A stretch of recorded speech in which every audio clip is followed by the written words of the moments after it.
I was standing on my porch sipping coffee when a woman in knockoff heels and bleached hair started snapping photos of my fence like it was a crime scene. No hello, no explanation. Just that HOA smirk that says, "I run this place." Drop a comment if you've ever dealt with someone drunk on power and a clipboard. I'd just retired after 3 years as a state prosecutor. I moved out here for peace, horses, and some quiet sunrises, not to be harassed by a woman who thinks her HOA title gives her police powers. First came the fake violations, then came the fines, and one morning, 2 officers showed up at my gate, but their uniforms didn't sit right, their car had no markings, and their badges? Plastic, let's just say. When they tried to arrest me, they didn't know who they were really dealing with. The morning sun was casting long shadows across my 50-acre ranch just outside Lubbock, and I was enjoying what I thought would be another quiet day. 2 years into retirement, after 3 decades as Texas Attorney General, I'd grown accustomed to the simple pleasures of ranch life. My horses were grazing peacefully in the distance, the coffee was strong, and life was good. That blonde woman, however, was about to change everything. She was methodically photographing my wooden fence from multiple angles, scribbling notes on a clipboard like she was conducting some kind of official investigation. I watched her for a few minutes, curiosity getting the better of me, before I decided to walk over and introduce myself like any neighborly Texan would do. "Morning, ma'am," I called out, tipping my cowboy hat. "I'm Jack Morrison. Can I help you with something?" She looked up from her clipboard with the kind of expression that immediately told me this wasn't going to be a pleasant conversation. Her hair was aggressively blonde, clearly from a bottle, and she was wearing what looked like designer clothes that were trying too hard to look expensive. The smile she gave me was the fakest thing I'd seen since campaign season, and that's saying something. "Oh, hello there," she said in a voice that dripped with condescension. "I'm Sharon Blackwell, chairwoman of the Meadowbrook Estates Homeowners Association. Are you aware that this fence violates our community standards?" I blinked, taken aback by her directness. "Well, Sharon, I appreciate your concern, but I'm not a member of any HOA," I replied politely, keeping my tone measured despite the alarm bells going off in my head. Sharon's expression shifted from fake friendliness to barely concealed irritation. "I'm afraid that's where you're mistaken, Mr. Morrison," I supplied. "Jack Morrison. And I'm not mistaken. I bought this property 2 years ago, well before any HOA was established in this area. My lawyer made sure of that." Her eyes narrowed, and I could practically see the gears turning in her head. She was clearly not used to being challenged, and the way she clutched her clipboard suggested she wasn't going to let this go easily. "Mr. Morrison, all properties in this vicinity fall under our jurisdiction now. The previous owner may not have informed you, but that doesn't change the legal reality." I almost laughed at that. Legal reality. Lady, I'd spent 30 years dealing with legal reality, and this was, but I kept my response calm and neighborly. "I think there might be some confusion here, Sharon. My property deed is pretty clear about what I own and what restrictions apply to it." Sharon kept waving her clipboard like it was a court order. I smiled. She didn't know yet. I've signed real ones. Finally, she huffed and said, "We'll be reviewing this matter, Mr. Morrison. I suggest you familiarize yourself with our community guidelines." As she stalked back to her pristine white SUV, I couldn't help but shake my head. I had dealt with plenty of power-hungry bureaucrats in my career, but there was something particularly grating about this woman. The way she looked at my ranch, my fence, my entire way of life with such obvious disdain told me this was about more than just property regulations.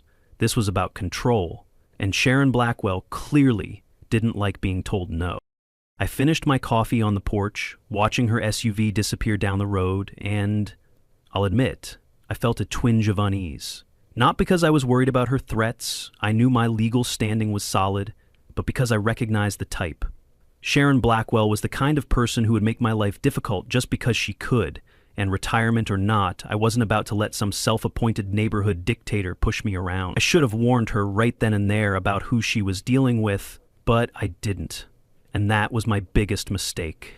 1 week later, I found my first official violation notice tucked under my windshield wiper. The letter, printed on fancy letterhead that screamed, "Trying too hard to look important," informed me that my wooden fence needed to be repainted to match community standards within 10 days. I sat in my kitchen, reading this nonsense while my morning eggs got cold, and I couldn't decide whether to laugh or be insulted. The audacity of this woman was something else. She was demanding I repaint a fence that was on my property that I owned outright to satisfy the aesthetic preferences of an HOA that had no legal authority over me whatsoever. My first instinct was to call my old law partner, Bill Thompson. who'd handled my property purchase. "Bill, it's Jack. I need you to pull up my deed and confirm something for me." After a brief hold, Bill came back on the line, chuckling. "Let me guess, someone's trying to tell you that you're subject to HOA rules." Bingo. Some woman named Sharon Blackwell seems to think she's the queen of Lubbock County. Bill's laughter was reassuring. "Jack, your property was grandfathered in. The HOA was established 6 months after your purchase, and they have absolutely zero jurisdiction over your land. You want me to send you a legal opinion letter?" I told him to hold off for now, figuring I could handle one overzealous HOA president without bringing in the legal cavalry just yet. Famous last words, as it turned out. The next notice claimed my grass was over the 2-inch limit. I grabbed a ruler, 2 1/4. Sharon was now policing blades of grass. I laughed. Then I realized I was measuring my lawn with a ruler.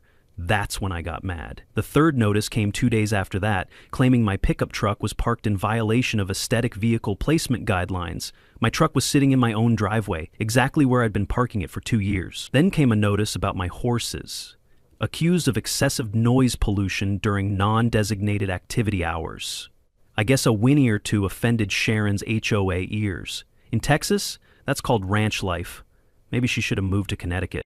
Each letter was getting more aggressive in tone, with increasingly dire warnings about legal consequences and enforcement actions. The language was clearly designed to intimidate, but it was also legally meaningless, since Sharon had no actual authority to enforce anything.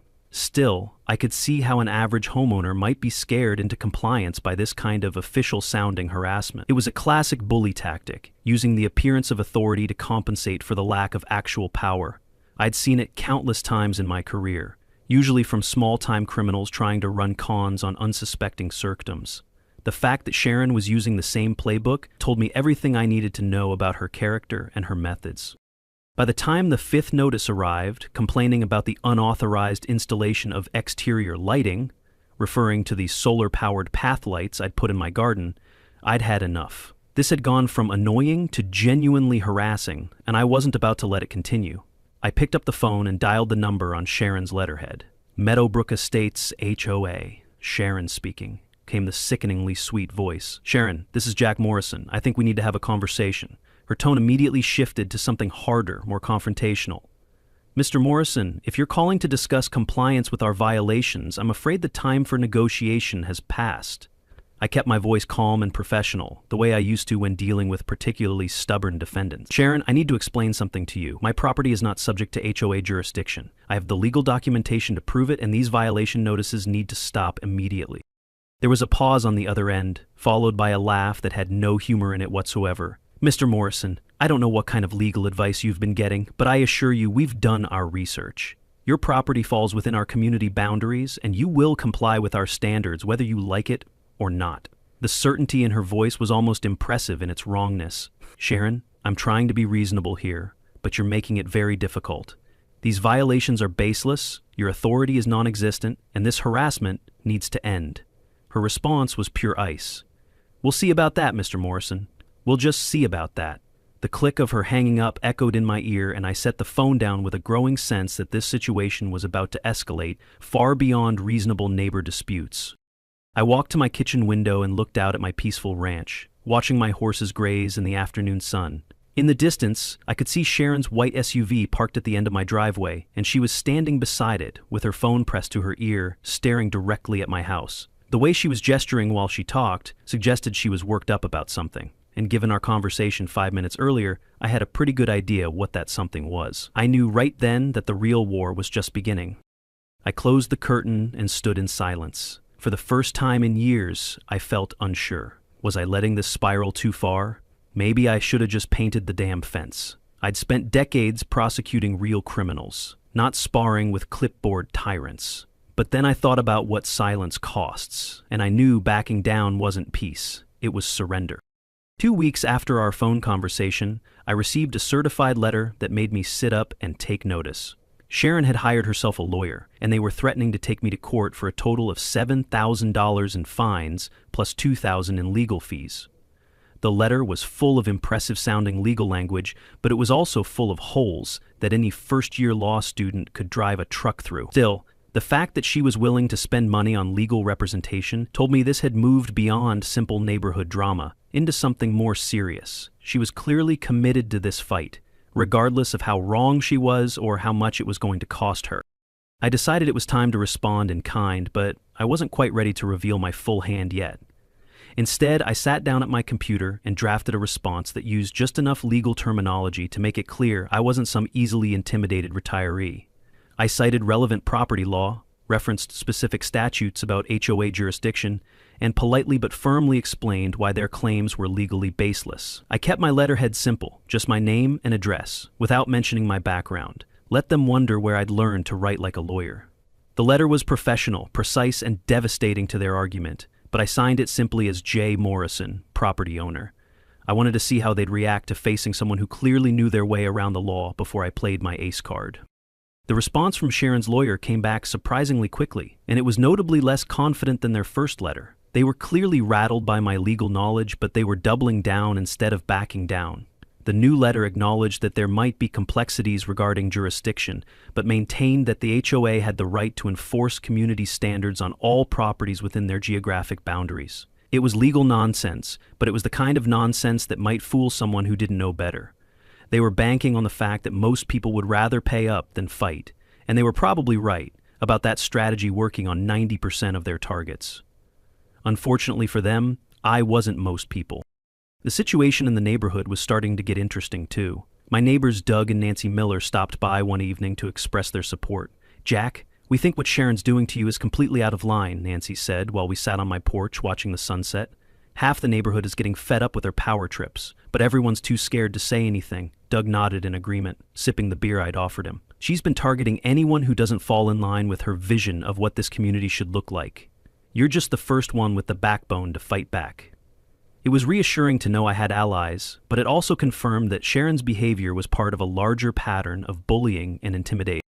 On the other hand, I'd noticed that Brad Sullivan, one of Sharon's most vocal supporters on the HOA board, had been making a point of driving slowly past my property several times a day. He'd stop at the end of my driveway, take pictures, and make notes on a clipboard that looked suspiciously similar to Sharon's.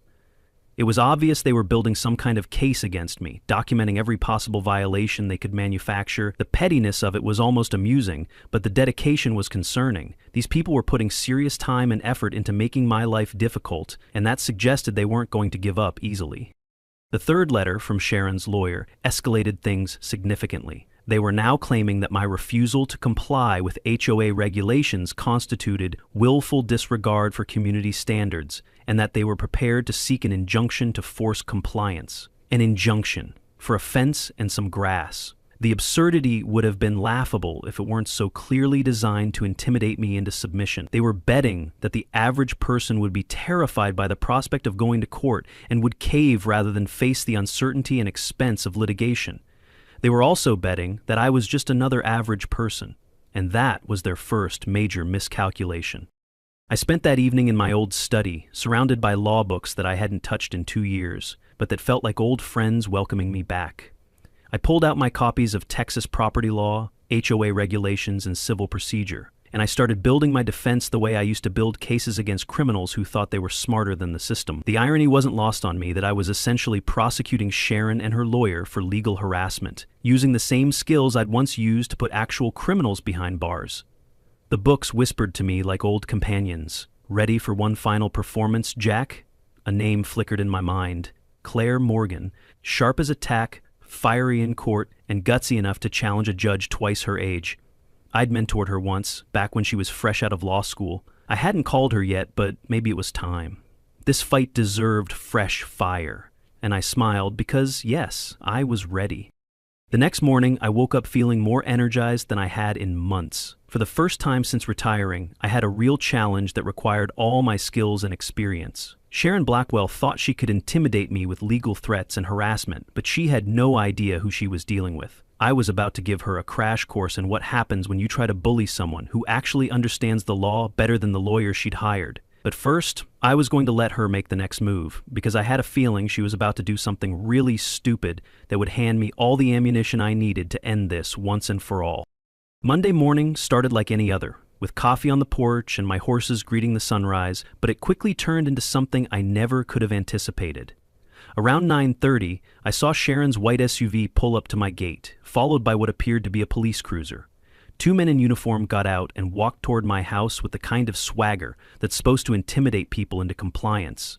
Sharon followed behind them, clipboard in hand, wearing an expression of smug satisfaction that told me she thought she'd finally won our little war.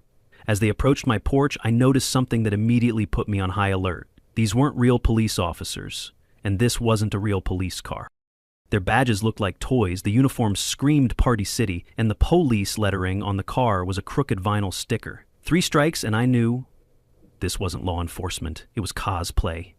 Either the Lubbock County Sheriff's Department had seriously downgraded their equipment, or someone was playing a very dangerous game of dress-up. Given Sharon's escalating pattern of harassment, I was pretty sure I knew which one it was. Jack Morrison, you're under arrest for HOA violations. That's not a sentence you hear unless you've entered a sitcom or Texas HOA hell. I had to give him credit for keeping a straight face while delivering such a ridiculous line. Is that so? I replied calmly, pulling out my phone and discreetly starting a recording. Can I see your warrant? The second fake officer, who I was now pretty sure was Brad Sullivan under a baseball cap pulled low over his face, stepped forward. We don't need a warrant for civil violations, sir. You need to come with us now. I almost laughed out loud at that. Apparently Sharon had found the 2 people in Texas who knew even less about the law than she did. I decided to play along for a few minutes to see how far they'd take this charade. Officers, I want to be cooperative, but I'm confused about what law I'm supposed to have broken. The taller fake cop looked back at Sharon, who stepped forward with her clipboard like she was presenting evidence in a murder trial.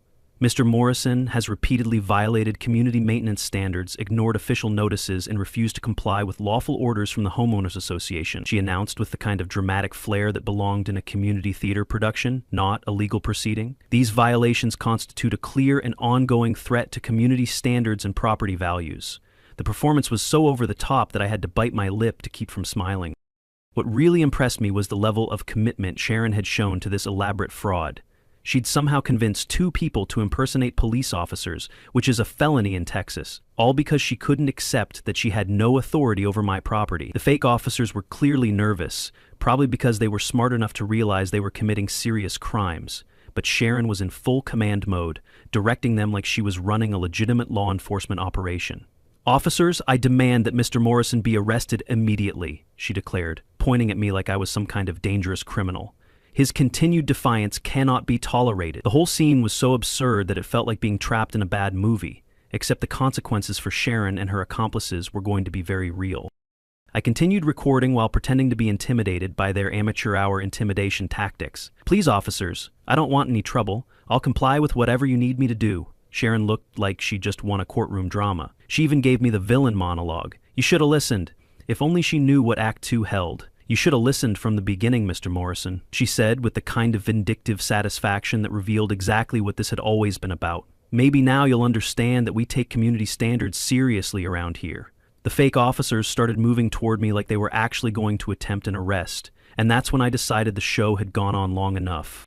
Gentlemen, I said calmly, impersonating an officer? That's 10 years in Texas. Add conspiracy and false reporting, and you're looking at real time, not HOA time. Conspiracy to commit that felony adds another set of charges, and filing false police reports, which I'm assuming is how this all started, is another felony entirely. The color drained from both fake officers' faces as they realized they'd just been caught red-handed by someone who clearly knew exactly what he was talking about. Brad Sullivan, and I was now certain it was him under that cap, actually took a step backward, probably calculating how fast he could get to his car. Sharon, however, was too committed to her fantasy to back down now. Stop trying to intimidate my officers, Mr. Morrison, she snapped, apparently not grasping that her entire operation had just fallen apart. You're gonna come with us whether you like it or not. That's when I smiled and held up my phone, showing that I'd been recording the entire encounter. Actually, Sharon, I think we're done here. I've got everything I need. The fake officers were already heading back to their pretend police car, leaving Sharon standing alone on my porch, finally beginning to realize that she'd just made the biggest mistake of her life.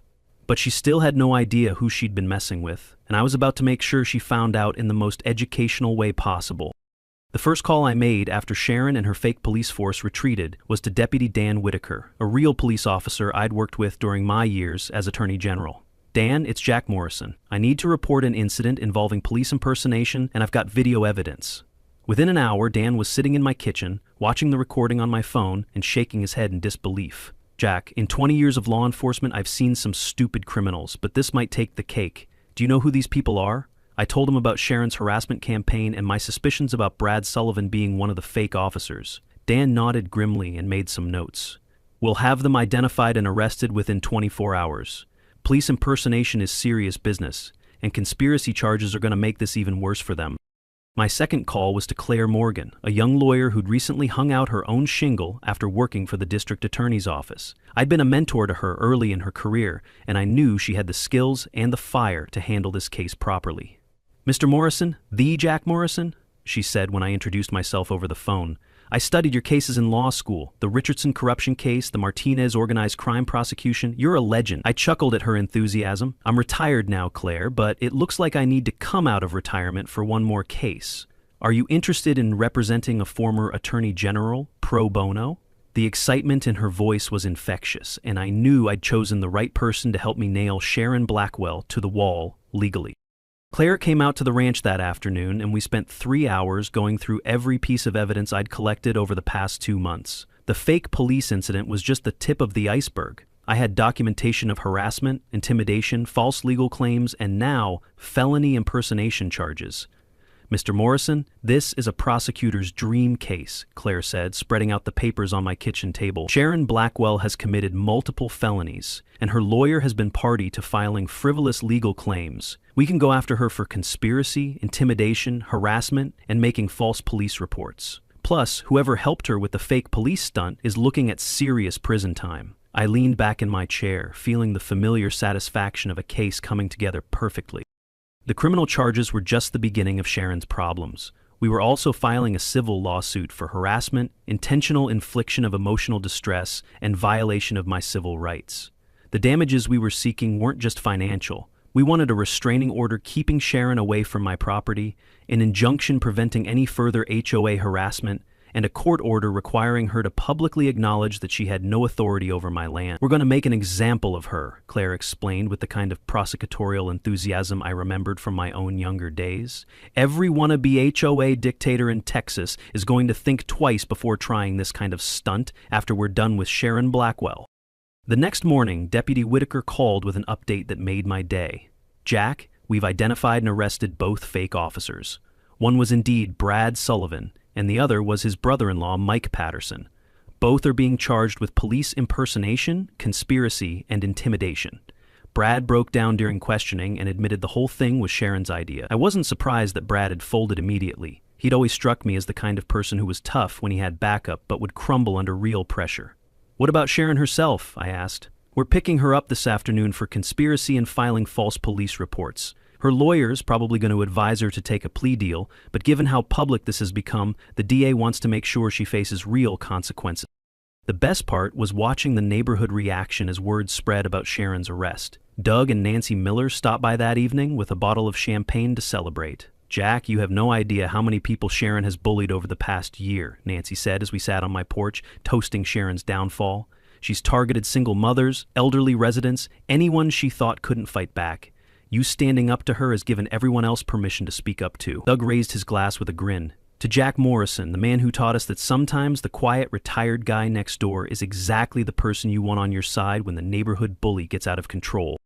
But Sharon wasn't finished making bad decisions. That night, she did something that turned her from a local nuisance into a countywide laughingstock. When the FBI received an anonymous tip claiming that Jack Morrison was a dangerous individual stockpiling weapons and making threats against federal agents, they were obligated to investigate. 2 very professional, very serious federal agents showed up at my door the next morning, and after about 5 minutes of conversation, they realized they were dealing with a false report filed by someone who was either delusional or desperate.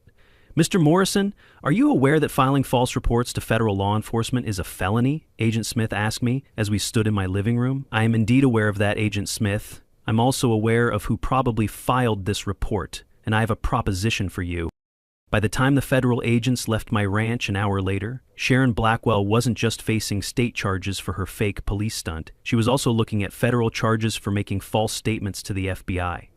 The woman who'd started this whole mess by complaining about my fence was now facing potential prison time on multiple felony counts, all because she couldn't accept that some battles aren't worth fighting and some people aren't worth picking fights with. What would you have done in my boots? Let it go or fire back with everything you've got?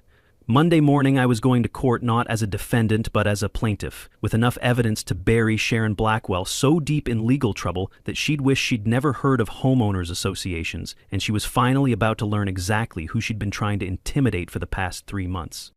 Facing multiple felonies, Sharon didn't lawyer up, she lawyered out. According to her, she wasn't the villain, but the lone truth-teller trapped in a conspiracy run by yours truly. The story she started spreading around town was that I'd used my mysterious connections to frame her for crimes she didn't commit, all because she'd had the courage to stand up to my violations of community standards. Some neighbors bought into it, at least for a day. At the next HOA meeting, someone asked if I had a tunnel system under my barn. I told them if I did, it'd lead straight to the courthouse. It was a narrative so divorced from reality that it would have been funny if it weren't so pathetic. The breaking point came when Sharon made the single most destructive decision of her entire campaign against me. Convinced that local authorities were somehow in my pocket, she decided to take her case to what she considered a higher authority, the FBI field office in Dallas. According to the complaint she filed, I was a dangerous individual who'd made threats against federal agents, was stockpiling weapons on my ranch, and was using my alleged criminal connections to intimidate honest citizens and corrupt local law enforcement. In her version of events, she was Aaron Brockovich meets Law and Order, bravely unmasking a gun-running, law-bending former official living incognito with horses and solar lights.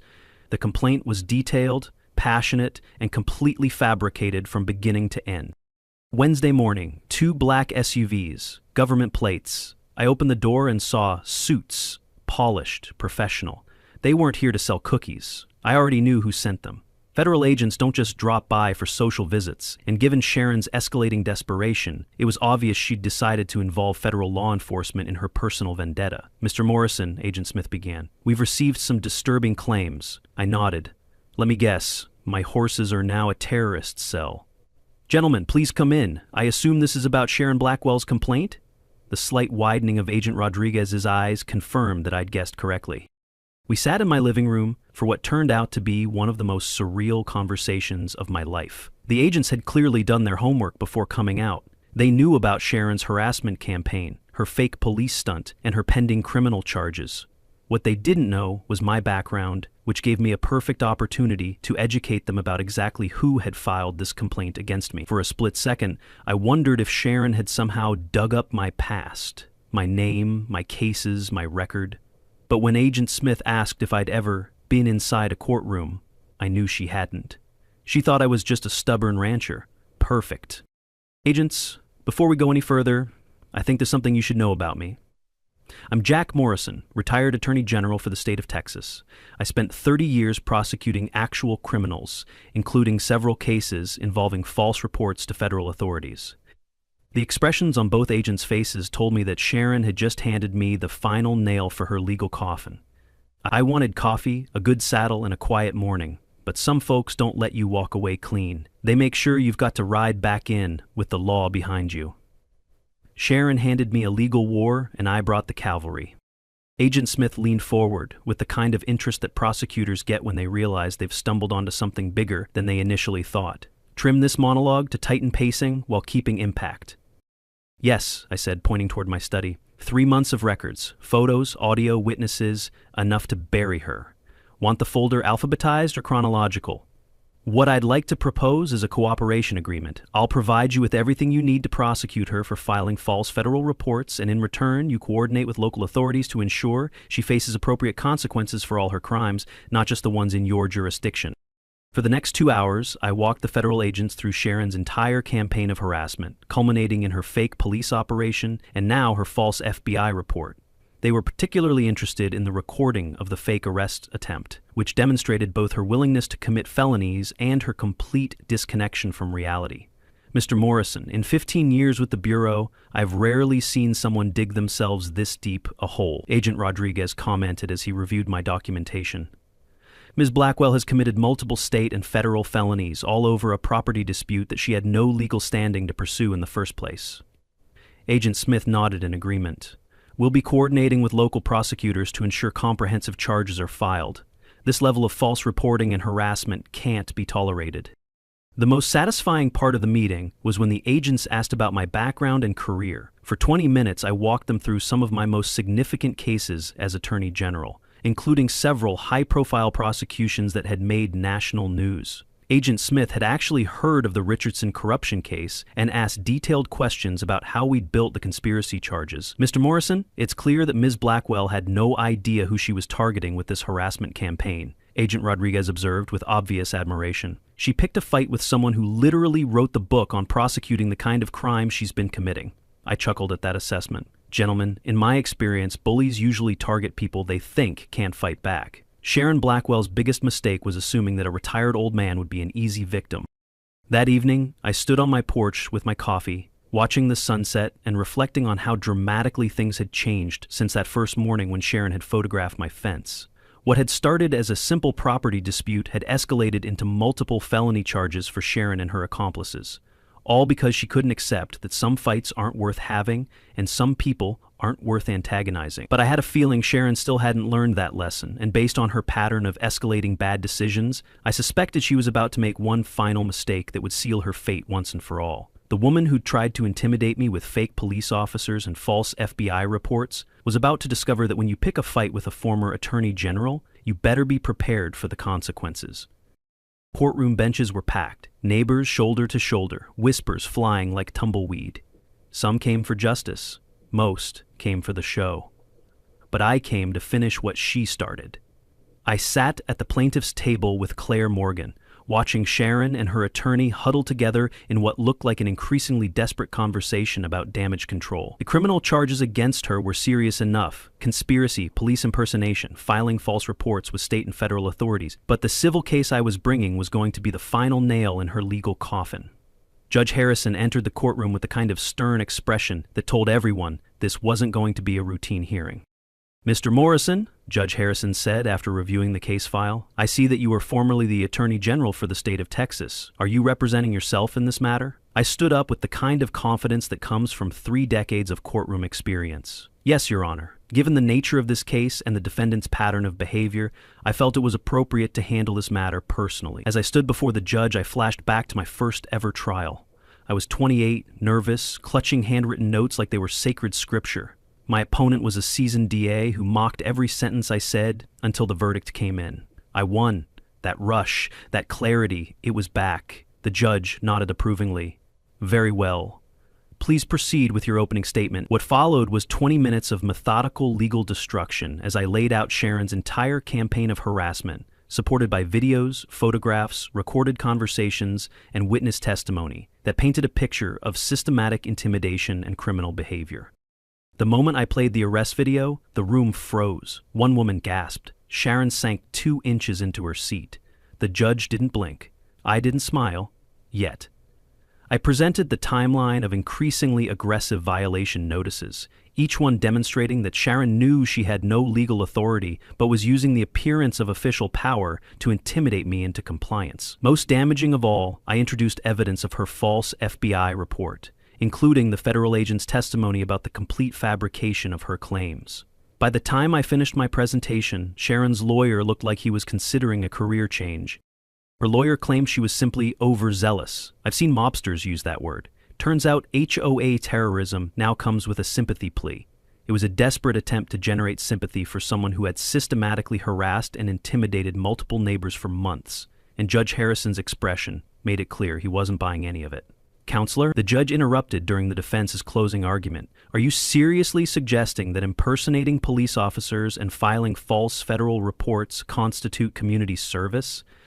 The gavel dropped like thunder. Guilty. Community service, fines, banned from HOA leadership for life, no orange jumpsuit, but a public fall from grace that would echo through every manicured lawn in Meadowbrook Estates. Ever had a neighbor like Sharon?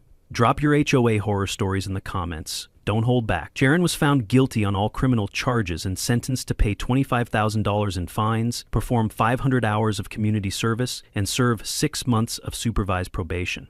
She was also permanently removed from the HOA board and banned from any involvement in community governance. The civil case resulted in an additional $50,000 judgment in my favor, plus a permanent restraining order preventing her from coming within 500 feet of my property. But the real victory was the complete dismantling of her authority and reputation in the community she'd tried so hard to control.